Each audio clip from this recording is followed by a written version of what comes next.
Hello and welcome back. Today we will start the second satellite microservice to create users, so we don't need to use test data anymore. As a reminder, this is a journey to start all of the storage components locally or in a cluster just to have better understanding.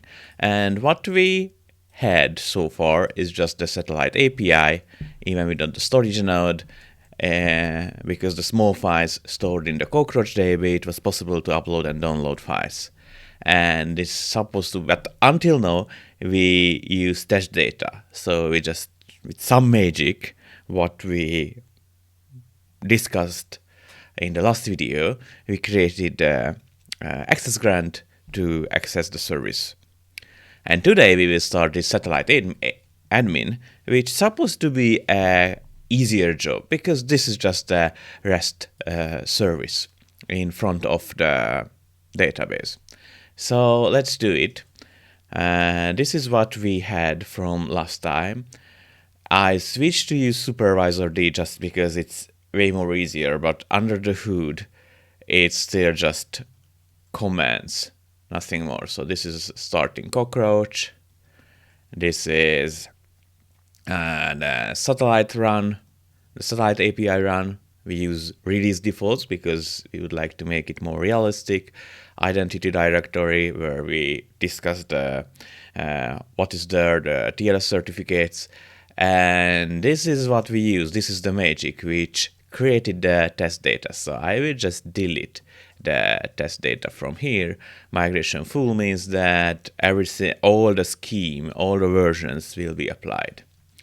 So that's all what we have today, and we can start with supervisor D. But let's start immediately and just add the satellite admin. So we need satellite admin service. The command is the same, admin.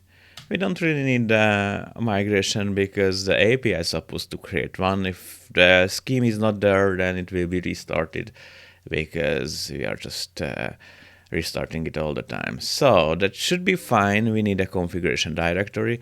We can use the same identities. It doesn't really matter because it's not, it's just a REST API. It doesn't really matter what kind of RPC TLS certificates are used. So I will just use the existing.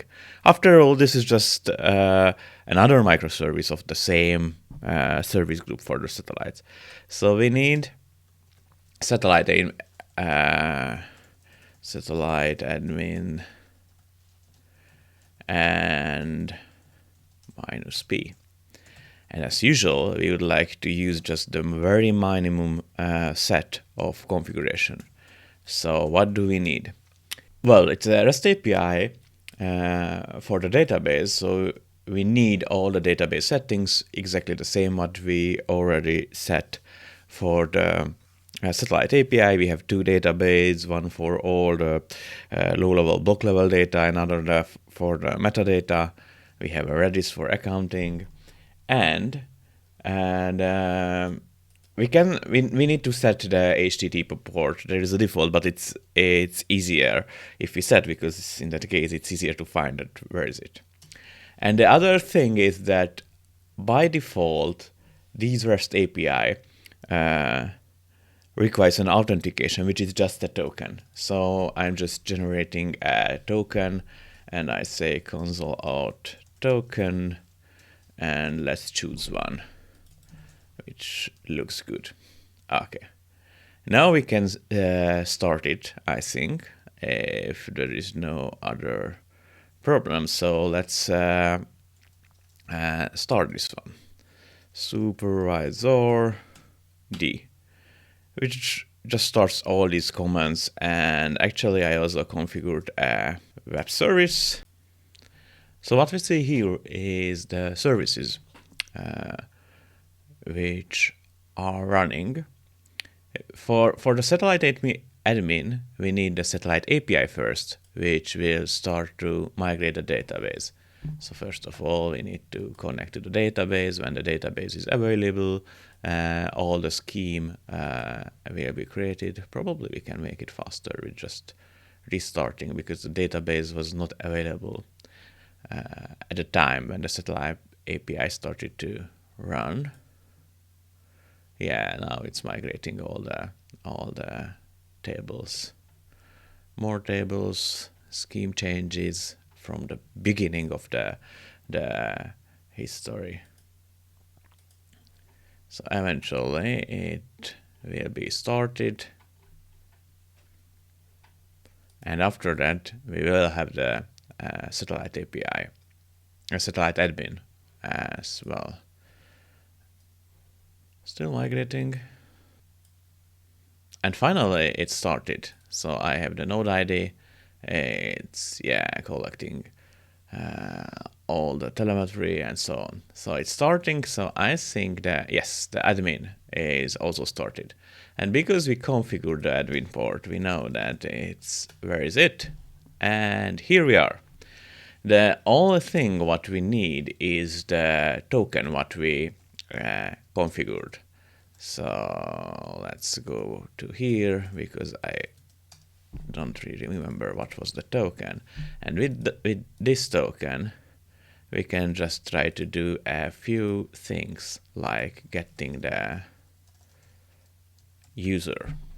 I think I need to click to the confirm first and storage IO, and let's submit it. And okay, and it doesn't exist because we didn't create any test data. So one limitation of this admin, so it's very simple admin API, and basically this is just using the REST API. And I think sometimes it's better to use the REST API because not all the available endpoints are exposed here. So the REST API can be found in the repository, the documentation. So there should be an admin readme somewhere here.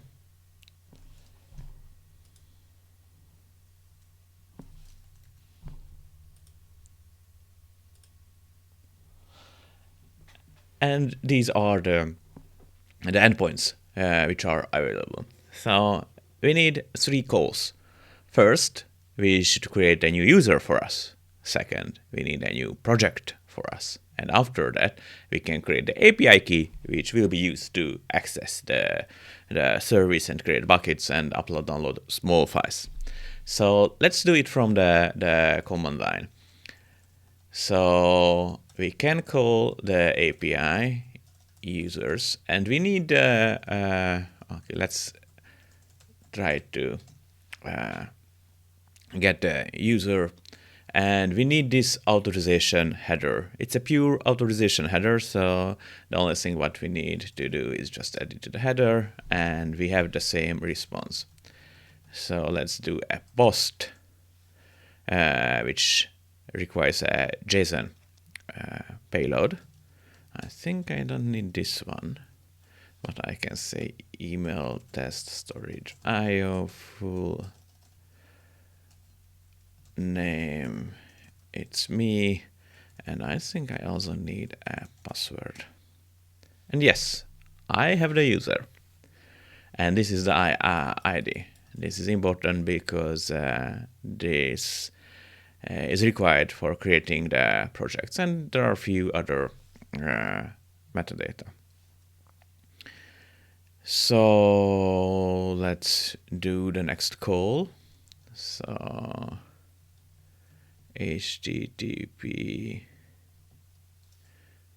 what is the exact call? This is project management, put API, post API, put API projects. Now I would like to create a new one, post API projects, owner ID and project name.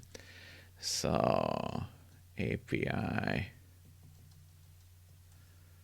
projects,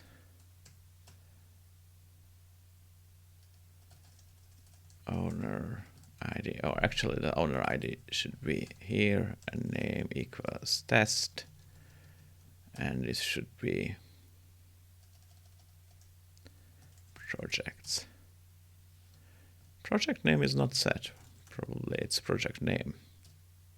Oh, we have the project. So now it's time to create the API key. And API key is supposed to be the simplest one because it requires only a name. I think this one, right? This is name. API projects project API keys. So let's do the API projects project API keys. Authorization is still required. And the only thing what I need is just name it, which will be visible later in the UI. So key 1. Oh, and we have the API key. So, but as we discussed in the previous video, this is just one part of the part of the access grant. We need an API key, a satellite address, and a secret. So let's create a access grant.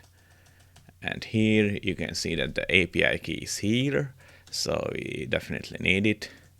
We need the satellite address, which also includes the identity, the hash of the TLS key. So the TLS certificate. So let's try to get it from here. Oh, not from here. Probably from the... Oh, this is too short. Let's restart it. Now it started. Okay, this is the identity. So we can put it to here. Uplink access. Great. What's wrong here? Satellite address.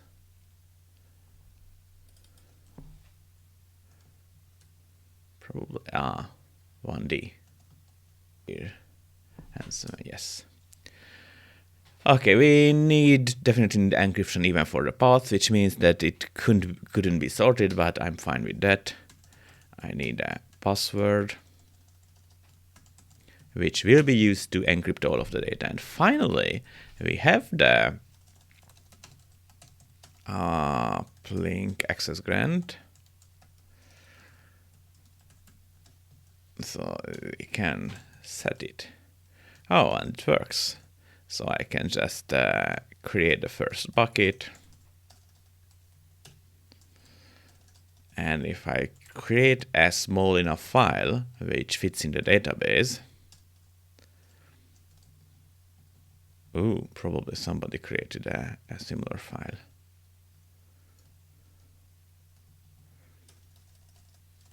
Put it to here. Then let's try to upload bucket 1. And it's done. So we created an access just with creating a user first, a project, and after that an API key. And based on the API key, we created the access grant.